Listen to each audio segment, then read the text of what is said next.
Hey guys, it's Cameron here, and today I'm going to be showing you all my antique book collection. Now, I love antique books. They're my favorite. I love pieces of history in my home, and I just love everything about them. I love all the times they came from. I love the way they smell sometimes. I love just the history written all over the books. And I have a whole stack right on my desk right next to me of 8 antique books that I have in my collection on my bookshelf. And these are some neat finds that I've found over the years of I was collecting antique books piece by piece. And a lot of these books are actually like old school books because I'm actually in school to become a teacher right now.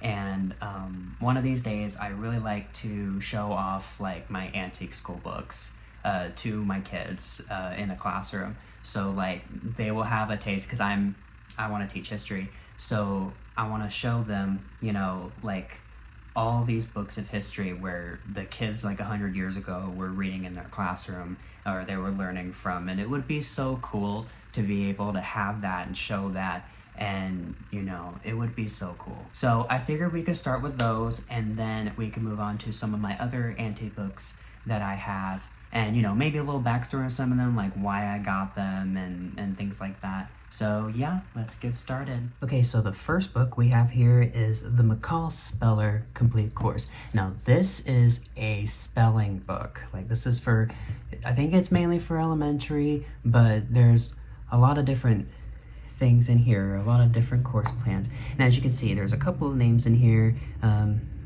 belong to a few girls. I don't know who they are. I actually got this book at a flea market a long time ago, so I don't know its whole backstory, but you know, a couple of names there.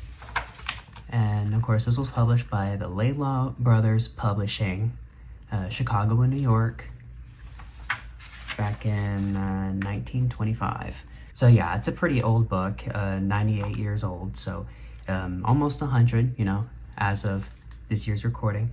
And of course you have the teacher's foreword, which is actually, you know, kind of like information for any teacher that's teaching a spelling class with this book, you know, gives them, you know, advice and how to like score students and about studying exercises and dictation reviews, you know, things like that. And, you know, number of words per week, you know, it fit with the curriculum at the time. And, you know, there's a lot of different guidelines. The teacher would have to read the entire thing to get the whole book and get the whole curriculum.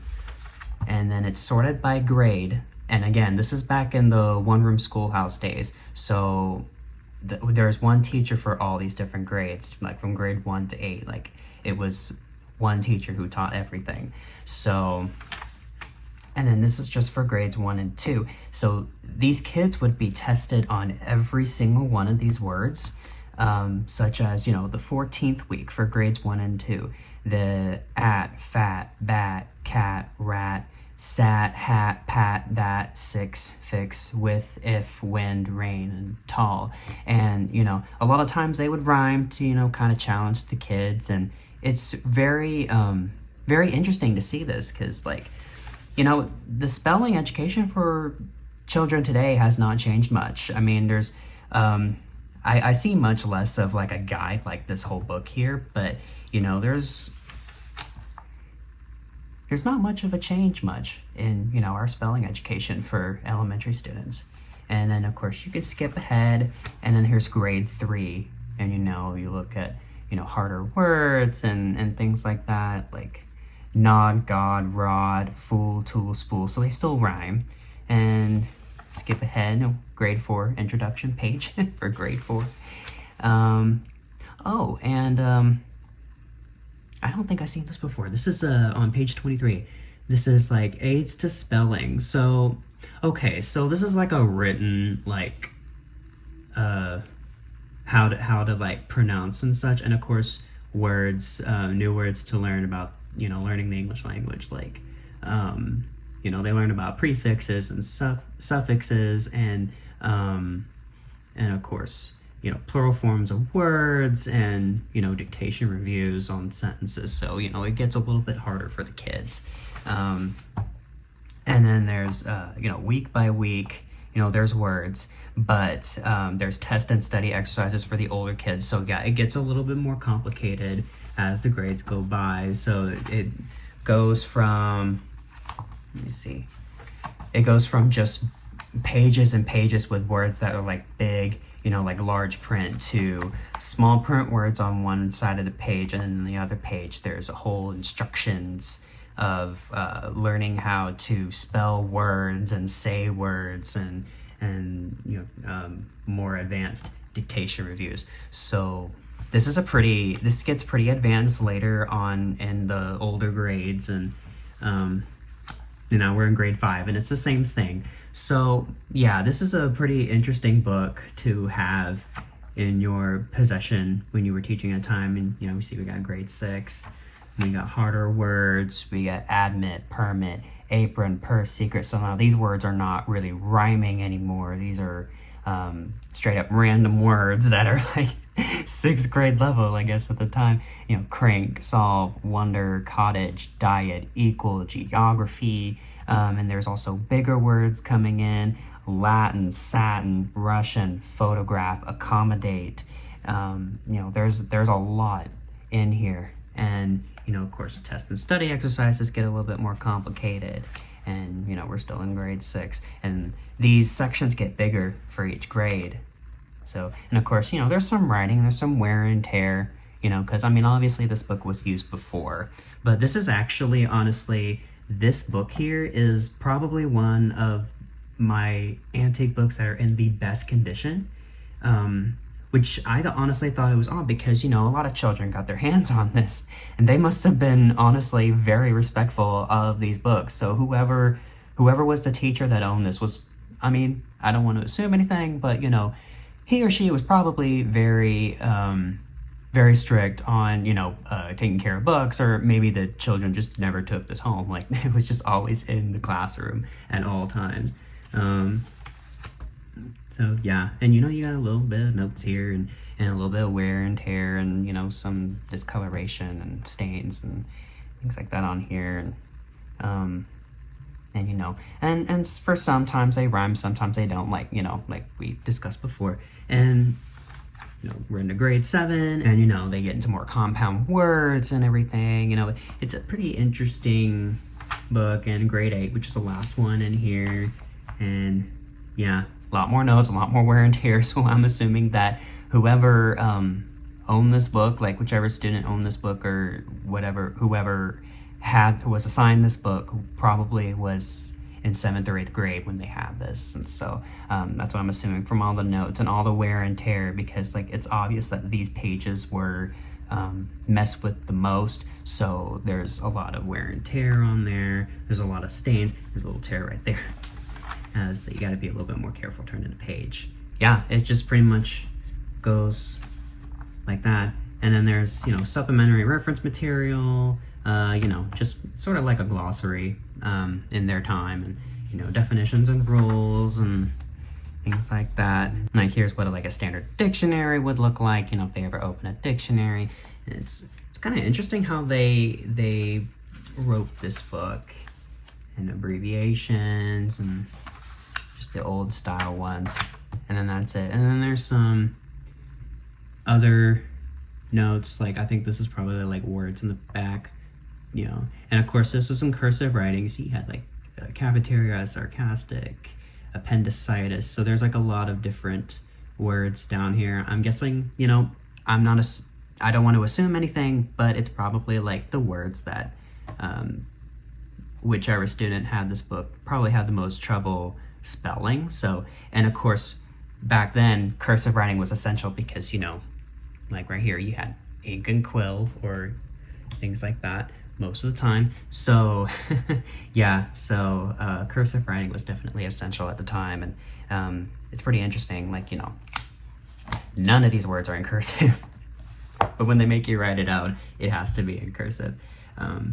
I've yet to find like a cursive writing handbook like this, like this spelling book. But so yeah, this is definitely one of the books I have, and honestly, this is one of the books I have that's probably in the best condition, because like as you can see, the spine is not falling apart, nothing is falling apart. Few wear and tear, like, you know, there's some tear spots up here, and there's some ripped pages, but overall, this book is actually in very good condition. This book has aged very well, 98 years old, and you couldn't tell it was 98 years old. Honestly, if I saw this the first time without looking at the publication date, I would have thought maybe, oh, this is from like the 1960s or something. No, this is 1925. 1925, and it's aged pretty well. It's aged better than all the other books I've had. So this is a pretty neat book.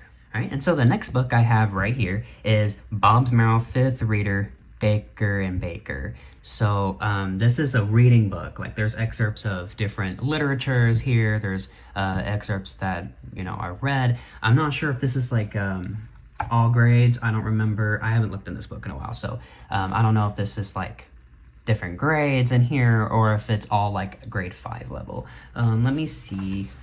We'll just look more and figure out together. Okay, so, you know, it was purchased by the Bob's Merrill Company Publishers in Indianapolis. There's some illustrations in here, so there's that. And then there's the teachers for it.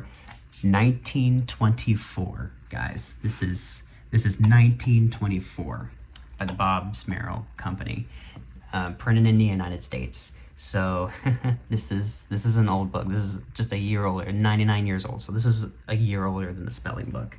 And so there's the teacher's forward. You know, like we said, it kind of goes over details for the teacher, although this one's actually much shorter. So it's interesting. Acknowledgements.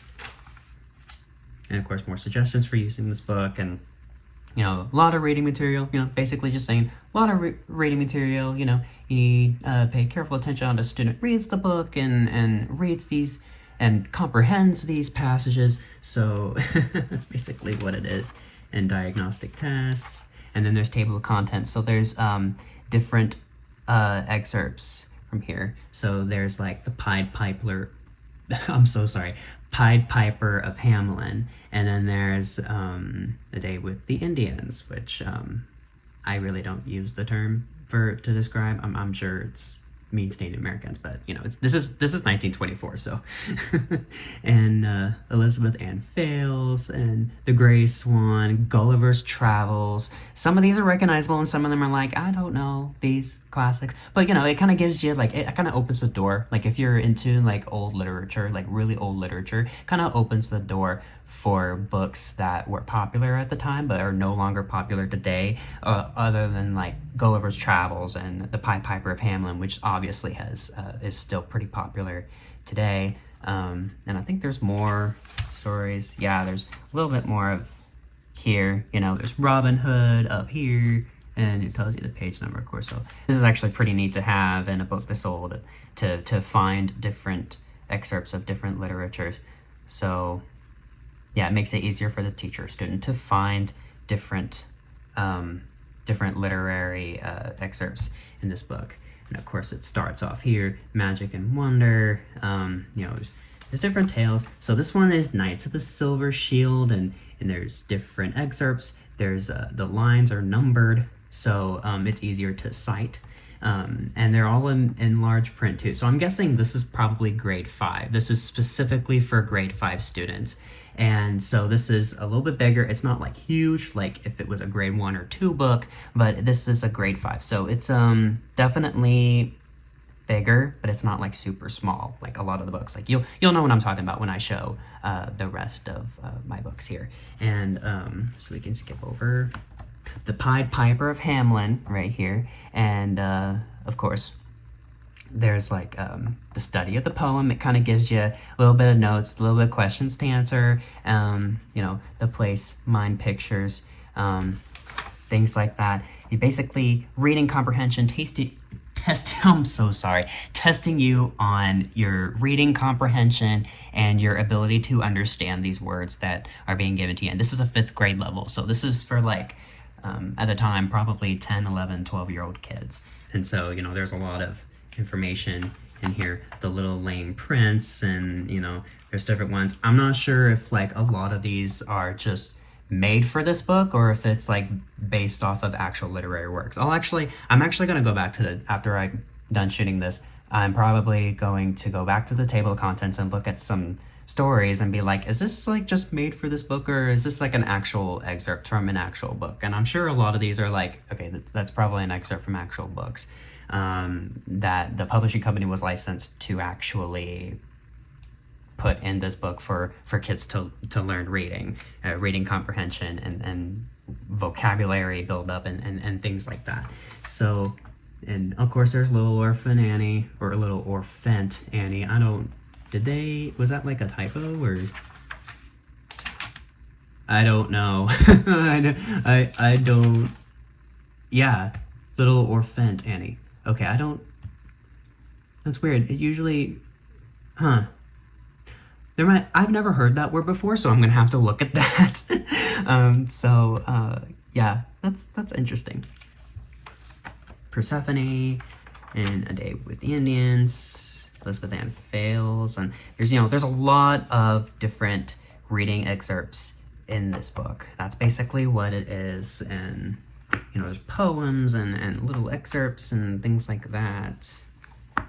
And Ishmael, and of course this book was, according to the back, retail price 76 cents. 76 cents. Now, I'm sure everybody these days, like in college or in high school, would be like, oh, I would kill to have a book for 76 cents. But I mean, again, 76 cents in 1924 was a lot like higher. I don't have an inflation calculator on my hand, so I don't know exactly how high it would be today, but this definitely, I'm pretty much guessing like 76 cents even at the time. This is pretty cheap for a textbook. So that kind of gives you a little insight on how less expensive books were back then than they are now. And, kind of makes you wonder, why can't they just, go back to that?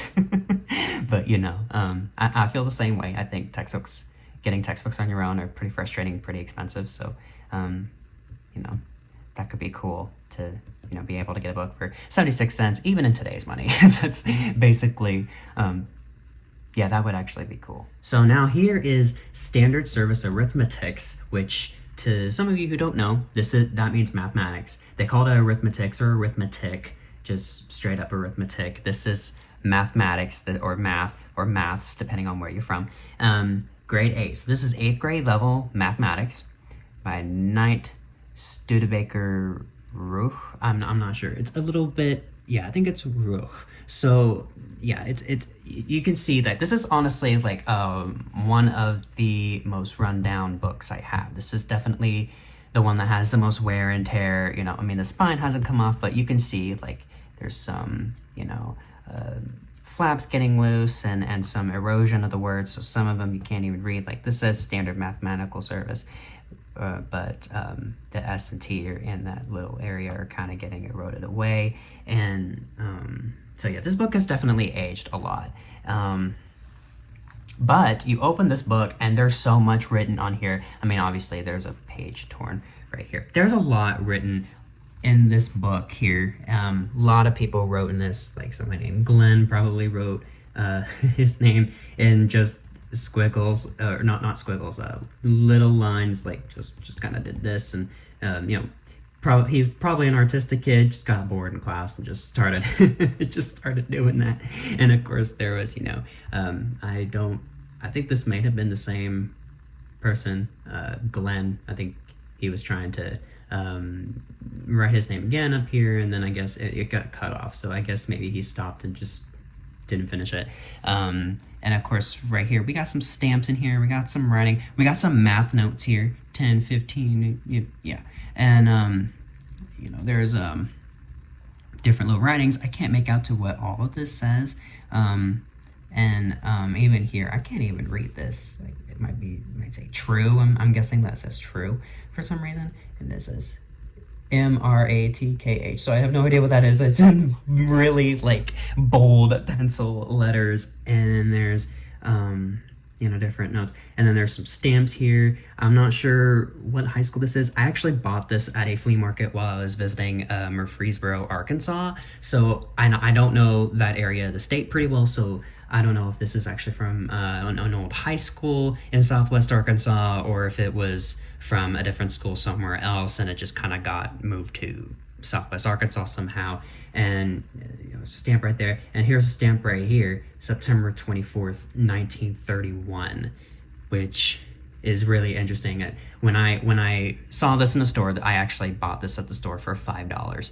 And when I saw this at the store, this one right here, this date right here, this date stamp, September 24th, 1931, was the one that blew me away the most, of how old it really is, and how many people were using this book throughout the years.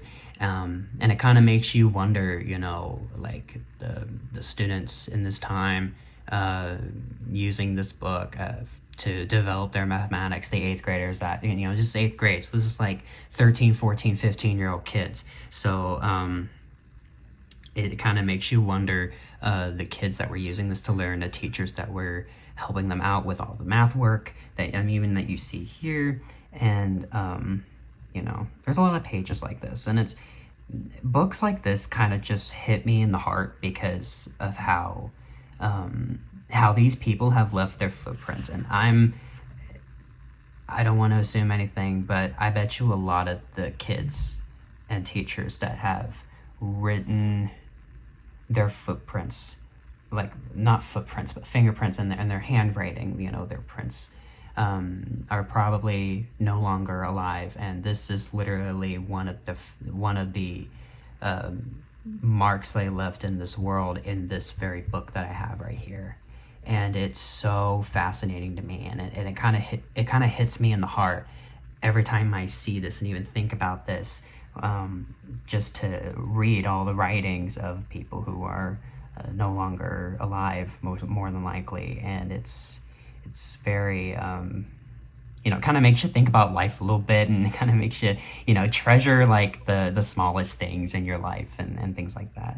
I didn't mean to get all serious and dramatic there, but that's just kind of what was going on in my mind when I saw this, especially this one date right here and all these different names and things like that. So we can turn the page if it'll let me. I'm trying not to rip the book because this is already a little bit out of shape by itself. More math work here. And this is, you know, Standard Mathematical Service, Standard Service Arithmetics, grade 8, Scott Forsman and Company, which I actually did some research beforehand. This is the same, this company is still active, but it's their name had changed. I think it's called the Pearson Scott Forsman Company now. So, and they still make textbooks for children today. They're still active today. So this is one of their earliest books that they've made. Chicago, Atlanta, and New York. They have offices. I'm sure they have more offices in other parts of the country, or even parts of the world now. But they had offices in Chicago, Atlanta, and New York. So they were a pretty big company even at the time, mass making these books and all that. So 1928. So this book is 95 years old. This is 1928. Copyright 19, or published in 1928. I don't know if it's copyrighted still. I don't think it is, but it's definitely 1920. So this is definitely like 95 years old right here. And there's, you know, preface, you know, this might be more like, you know, a teacher's forward almost, where, you know, it kind of gives, I think this is more, looking at this a little bit like bits and pieces, this might be more geared for both teachers and students who are reading this, or teachers and pupils, like that one says right there. You know, you know, they called them pupils a lot back then. It wasn't really students, it was pupils, or scholars or pupils. It was old English slang back then. Especially in America. And of course there's, you know, table of contents, you know, and taxation, problem solving, and problem skills and things like that. Actually, I haven't seen this yet. Taxation. Let me see this, 'cause I don't think I ever see these in math books, like, ever. Let me go to page 31. And there's charts and fractions and things like that. You learn things like this. Yeah. Okay, taxation, problem solving. Okay, so this is the start of chapter 2 right here. And, you know, kind of gives you a little bit of things here. Oh, wow, this is incredible. Okay, so what these literally teaches you how to calculate tax rates, the vocabulary, taxation. They teach these 8th graders. This is an 8th grade book, and they're teaching them taxes, assessed valuation, tax rates, a mill, and things like that, which I don't even think a lot of people, like even in their early 20s, know all of these words. Like I actually never knew what a mill was until I saw it in this book, actually, which kind of tells you how our education system in this country has evolved. I don't mean to get a little political in here, but yeah, it kind of tells you, because literally these 8th grade kids were learning, taxation words and taxation vocabulary when they weren't even old enough to pay taxes themselves, and they were calculating, taxes, tax rates, and things like that. So that is actually very, very cool. And there's drills, which mainly I believe that a lot of drills were like oral math testing, like mental math testing. So like you get problems and the teacher reads it to you and you have to respond back. If you're a pupil or something like that, you would respond back. It's like an oral exam, and those were a lot more common back then, because of course there was no computers at the time, and or at least in general use by students and teachers. And there also was a little bit of scarcity between papers and pencils and pens and such. So in certain areas, like there are certain areas where there are low income areas and you can't afford paper and pens and pencils for every single student. So of course there would be a lot more oral exams than like paper and pencil kind of exams. So that's kind of what I find interesting. And these are drill charts.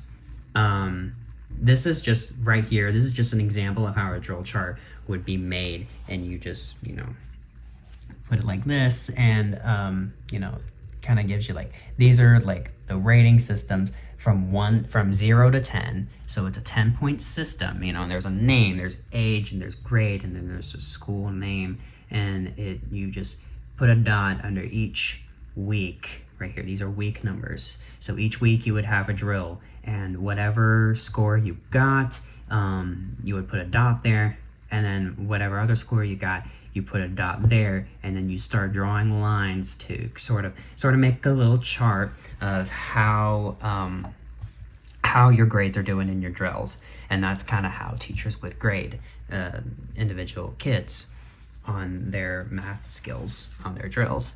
And it's kind of cool to see that even though I'm not the best in mathematics. I mean, I sort of just got to like a 6th grade level of math, and I just kind of stayed there. So I'm terrible at algebra, I'm terrible at calculus, I'm terrible at all of this. But a lot of this is like basic math for like an 8th grader. And instead of teaching them like a lot of algebra and calculus, they're teaching them,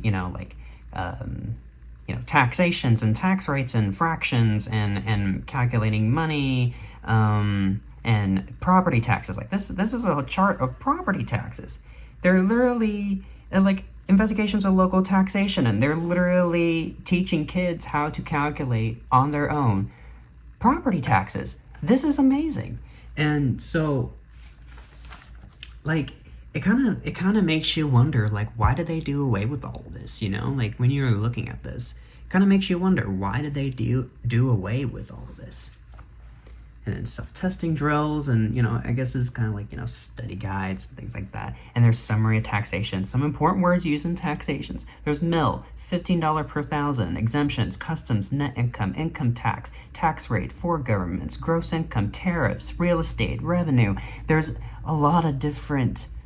They really emphasize taxation in this section for children to learn, for these 8th graders to learn. These are 13, 14, 15-year-olds.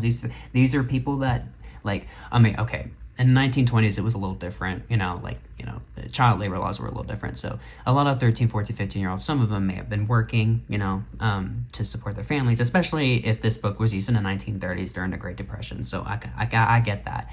But these days, you can't even work at a job until you're 16. And if you want to work, and I don't think this applies to every state in the United States, but if you're at least 14, you could work a job if you have a work permit signed by a parent. So, okay, and this might be different state by state, and even by countries, but that's what I remember.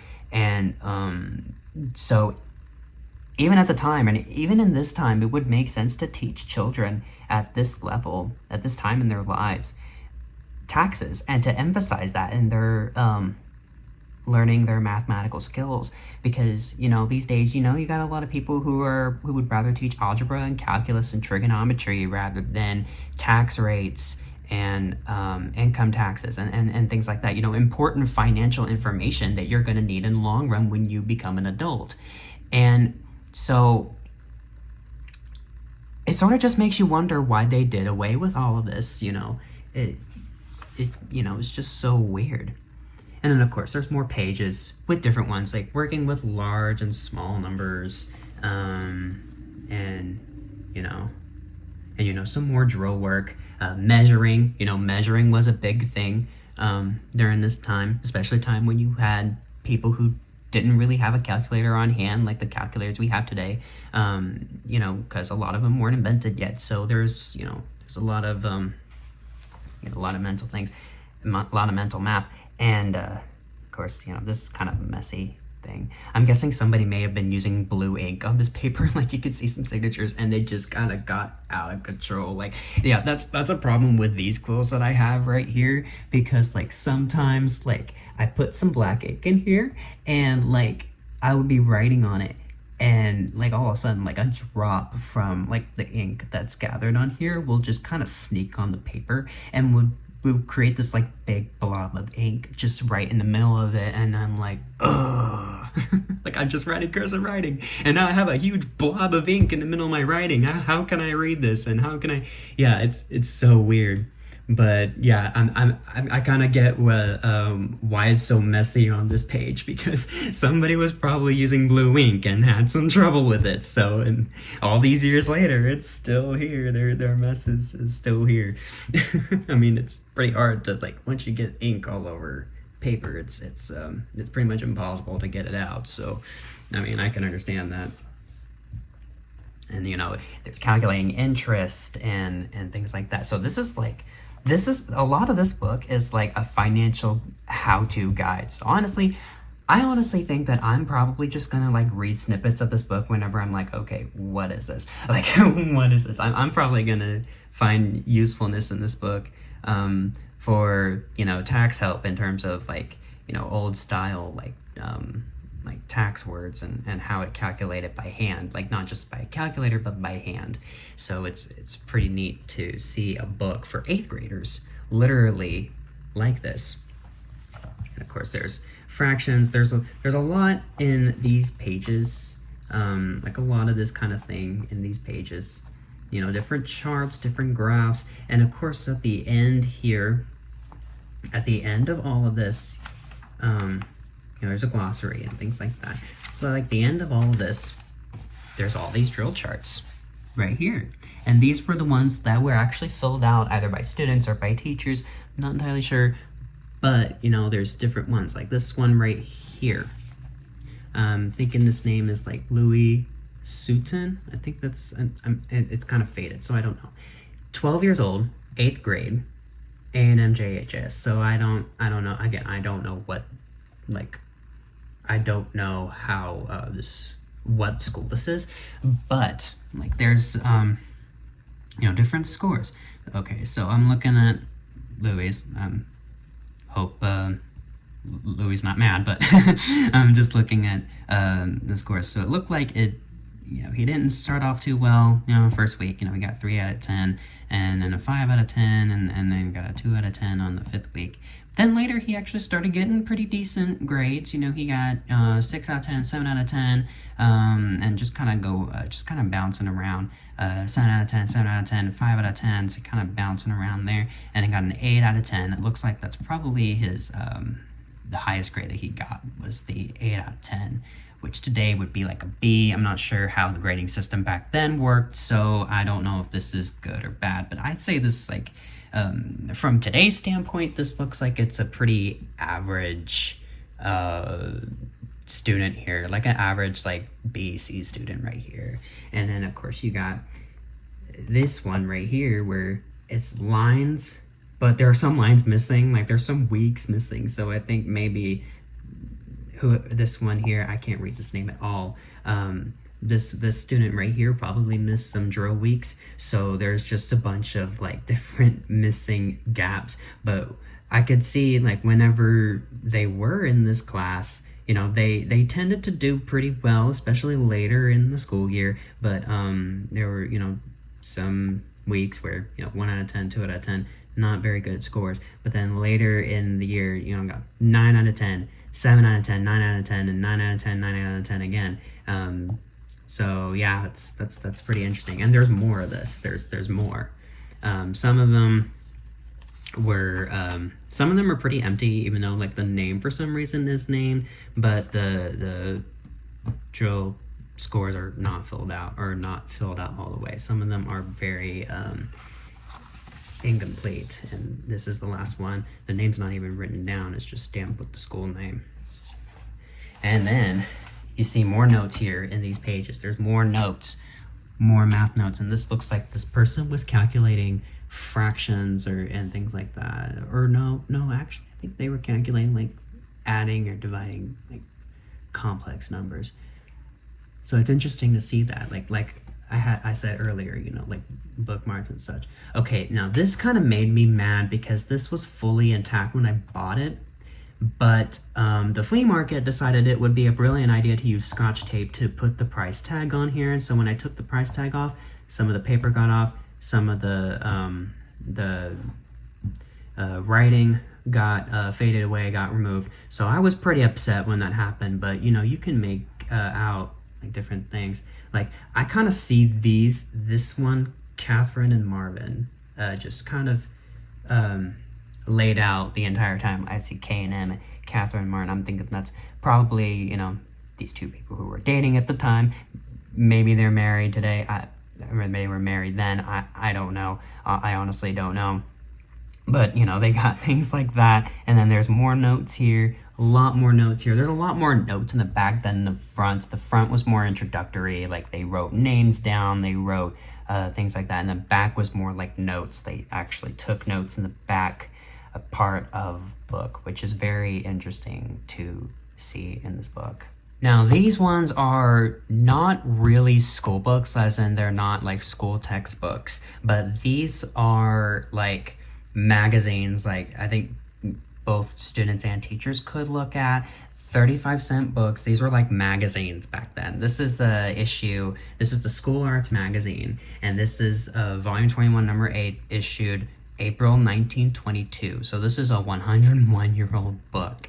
This is an old book. And I have a second one here too.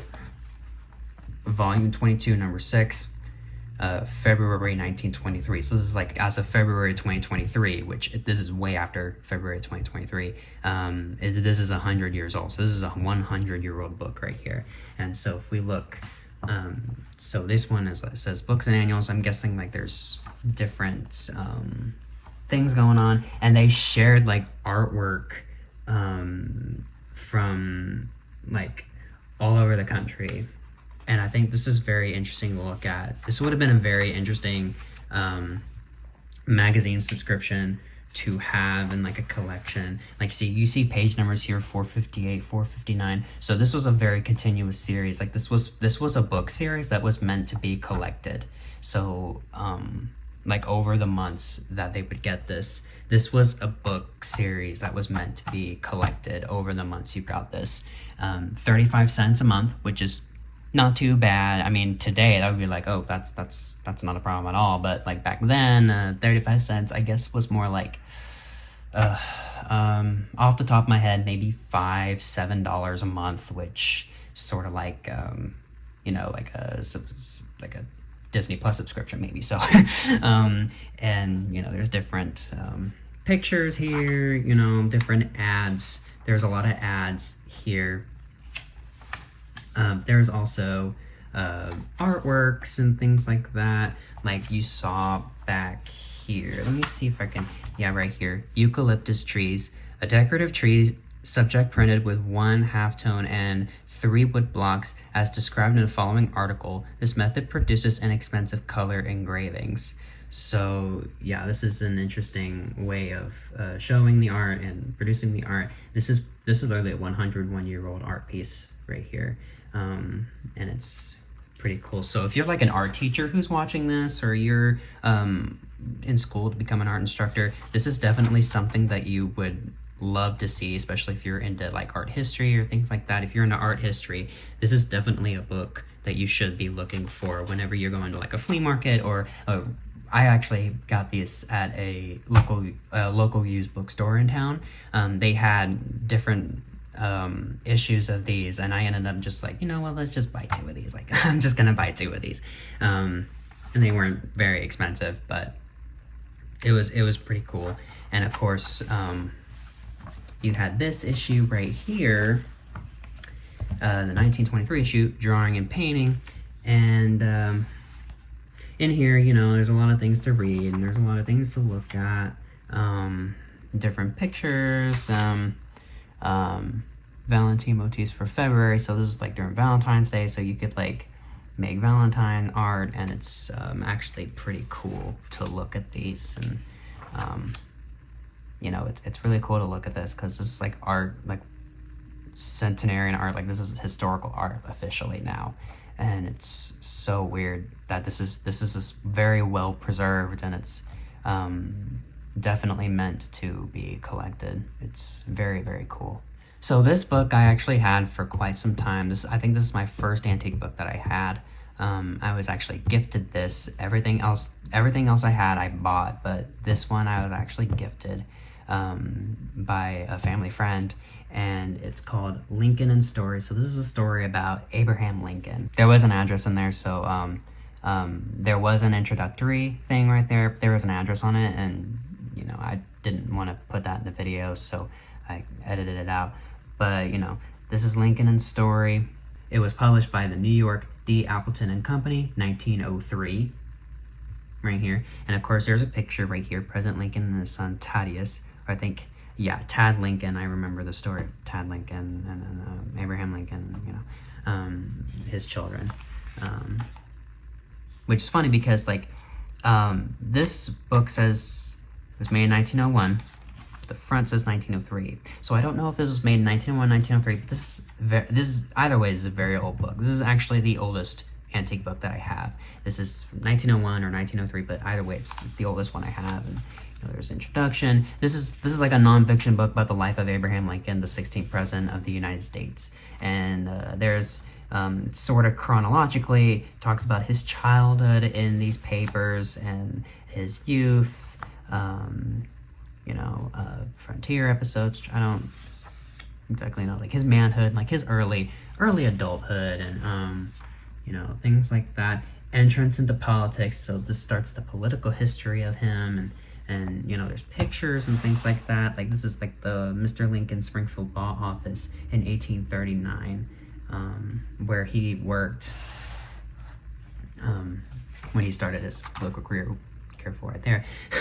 Like, this book is it's in fairly neat condition considering how old it is, but you got to be careful with it. These books, like, the thing about collecting these, you got to be very careful with them when you're turning pages and such. Like, I think you've noticed I'm turning the pages a little aggressively, which I need to not do that, but there's a lot of it's kind of hard not to do that, but like, at the same time, you got to be very careful with these books. And of course, there's a picture of Abraham Lincoln photographed in 1860. So I believe this was around the time of his election, of which he won. And I think this was the photo that was shared throughout the United States of the presidents that are being elected. Because of course, back then, there was no live debates that everybody in the country could just tune into, because there was no television, and there wasn't even radio at the time. I don't think the first human sound was recorded until 1861, maybe. So yeah, there definitely wasn't any radio broadcasts or television broadcasts of the debates. So a lot of times, when a debate happened, the papers would document the debate. down, and it would be published in national newspapers about what went on with the debate and which president is arguing for what, and things like that. And that would determine, like that alone would determine who's voting for who. And it was kind of interesting. I mean,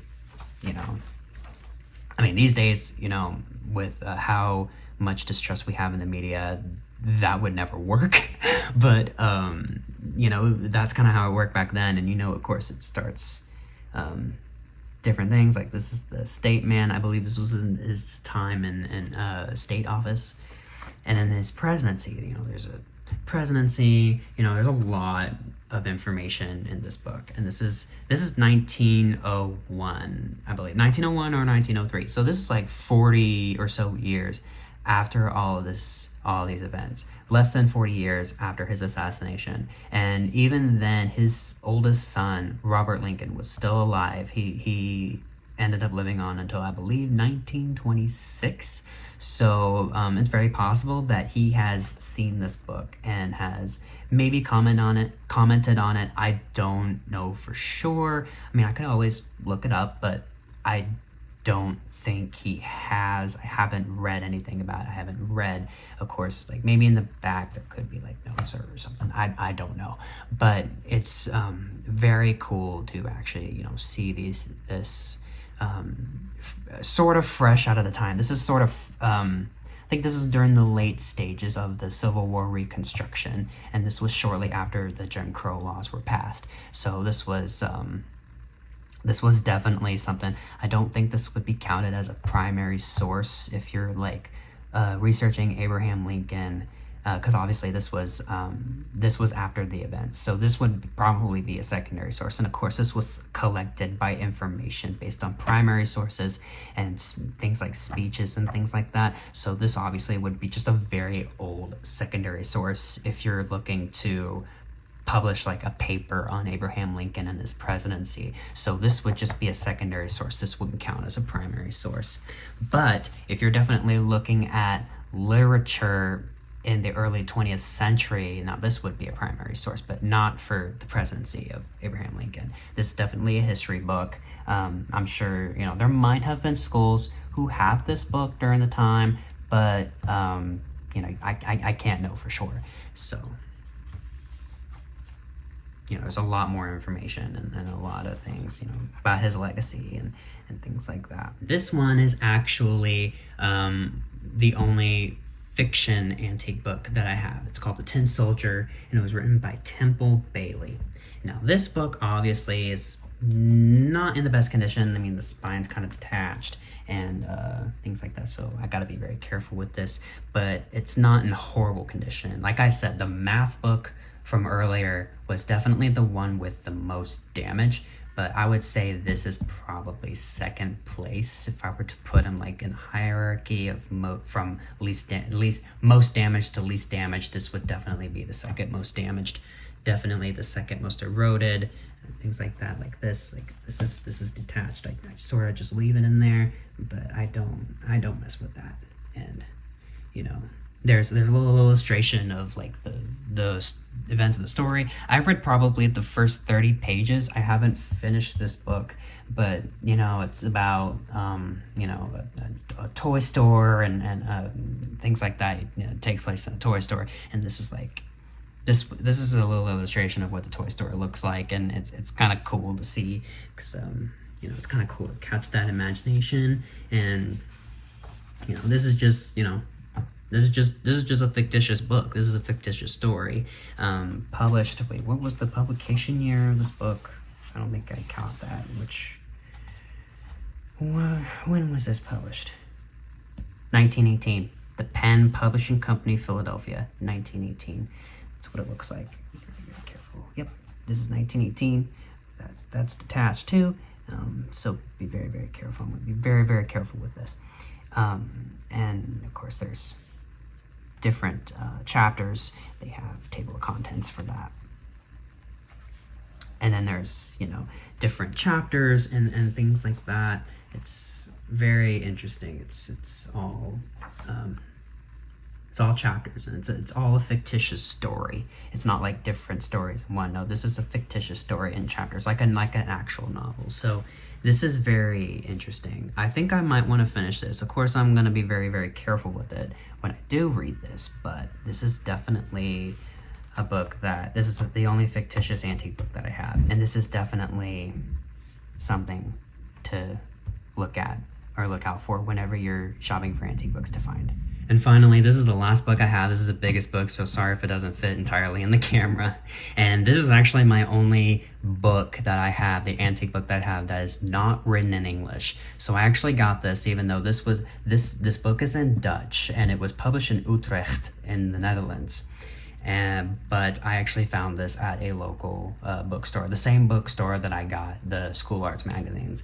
So, they had some Dutch books in there, and I was like, oh, I love the Dutch language. I speak a little bit of Dutch. I've been to the Netherlands before, and, I'm open to, learning the Dutch language to fluency and be able to teach in the Netherlands maybe if, that was possible. But, I have, these just in case, I need to practice my Dutch and I need to speak my Dutch, I need to speak my Nederlands. So I don't remember much. I spent a lot more time learning Spanish than Dutch because obviously Dutch is not very a useful language around this part of the country. Most of in the United States is not very useful. So, I just kind of gave up on it, but I do love Dutch entertainment and I love Dutch culture. So sometimes I'll pay attention to it, and I'll definitely refresh on my Dutch vocabulary and my Dutch grammar rules whenever I go back and to listen or watch some things from Dutch culture. I just love it over in the Netherlands. And so this is this book is titled Mijn Noordpool Vlucht, which is believe is My Noordpool Journey. This Roald Amundsen. So this is first-hand account from the first man who went to the North Pole. So like you open the book, this is in Dutch. I don't know if you can see the whole thing. Maybe you can, maybe you can't. I'm gonna have that in the camera as best as I can. But there's pictures of the journey, and it's all written in Dutch right here. Like in this paragraph, de afspraak was dat beide schepen bij elkander, and I'm really sorry if I mispronounce some things. It's been a while since I've spoken Dutch. Zouden blijven tot gezelschap en bijstand wederzijds. Het is altijd prettig wanneer de eenzaamheid van de zee gebroken wordt door de nabijheid van een schip. En een assistente zouden wij beiden behoefte kunnen hebben. I don't understand what I just said, like the entire thing. I know, I remember some words. Like I know that's ship, and I know that's have. But the verbs go in different places in Dutch grammar, so it's very similar to German grammar. And of course, this a different. This is an older Dutch. Like this is before the standard Dutch that was approved in 1996. So this is a different kind of. There might be some differences between this kind of Dutch and the Dutch that is spoken and written today. But yeah, this is all about the North Pole journey of Roald Amundsen back in 1909, I believe. And there's pictures here, and it's interesting, and it's all written in Dutch. It's a very cool book to have, especially when I need a refresher on the Dutch language, and it's a little piece of Dutch history in my home. So I really enjoy this book, and it's in good condition for its age, and it's definitely one of my favorite books to have in this house. So that is my antique book collection. Thank you so much for watching this video and keeping up with me. I realized that was a very long video. I really didn't realize how long I was recording until I looked at the time and I was like, oh my goodness, it's already past 5 o'clock. So I do apologize about that, but thank you for sticking with me if you've made it this far. And be sure to subscribe to this channel if you haven't already, and ring the bell to receive notifications whenever I post a new video. I don't know how often I'm going to be posting. Like, this is the first I've made in a long time on my personal channel, so I really don't know how often I'm gonna do this, but I'm definitely gonna do it whenever I feel the opportunity to, because I'm in college, I'm studying to become an educator, and I'm working part-time, so there's not really a set schedule, so you never know. But if you want to, you can go ahead and subscribe and ring the bell to be notified whenever I post a new video. You also have the opportunity to say whether you want to be occasionally notified or if you want all the notifications, whether I post something on my personal channel that's not a video, like if I post, like just, an update post or something like that, or like a nice picture or something, or a nice quote or something like that. And be sure to check out my social media links, which will be in the description down below. So again, my name is Cameron, and thank you guys for watching my video.